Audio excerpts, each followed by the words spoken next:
மனிதன் இரண்டும் ஒன்றோடொன்று தொடர்புடையவை.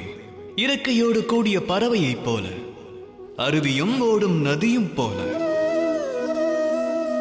தவறிழைப்பதும் மனித வர்க்கத்தின் முக்கியமான அங்கமெனில் ஏன் நாம் அதை அவமானமாக கருத வேண்டும்?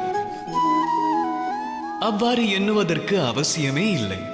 ஆழ்ந்து சிந்தித்தால் மனிதன் மேலும் உயர்வதற்கு அத்தவறுகளை வழிவகுக்கின்றன.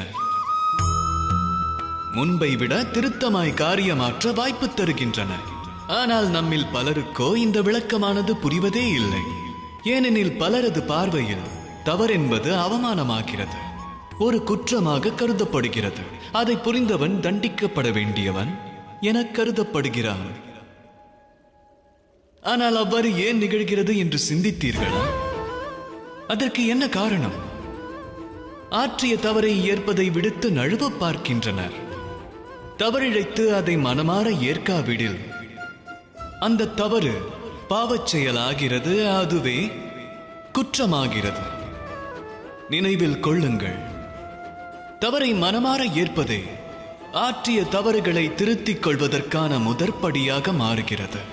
இன்னொன்றையும் நினைவில் கொள்ளுங்கள், குற்றம் புரிந்தவர் யார் என்றால் தவறுகள் செய்தும் அதை உணர்ந்து திருத்திக் கொள்ளாதவரே யாவார்.